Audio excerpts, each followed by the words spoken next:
Follow the circle indicator. This indicator comprises of various aspects broken down to a simple format.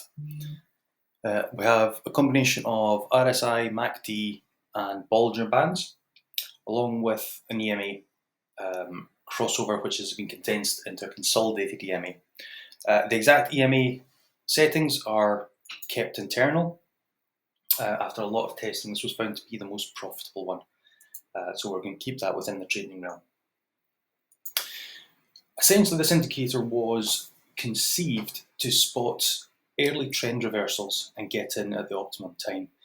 As with any indicator, it does not tell you that the price will reverse or continue in a trend. It will only highlight that it may continue in a trend. Essentially, what it is when all the conditions are met, you get a green signal for buy or a red signal for sell, red circle for sell. And it's essentially that simple.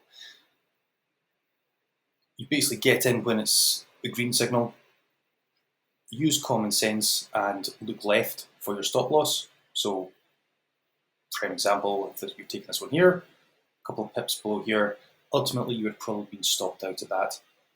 It's just the way it goes. Like I said, it doesn't tell you it will reverse or continue in that trend. It only highlights that there's a high possibility of continuing in that trend. And then you come back in here. This is on a 3-hour time frame, which this EMA was designed for, but it can be used on any time frame. So green signal here, stop loss below the lowest point here, a couple of pips, and hold it as long as you want to. A couple of ways to exit. One, when you get a red or a green, depending on if it's a short or a long signal.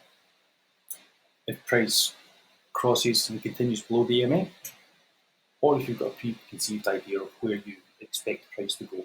So had you held on to it here,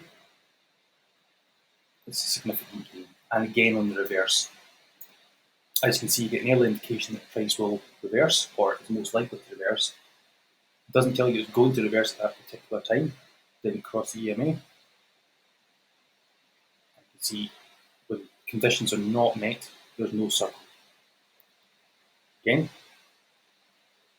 got a signal to go short almost right at the top, and had you held that all the way down, it'd be a considerable profit. So there's not much to change, there's not much to set, it's just set and forget and follow the circles. Super simple.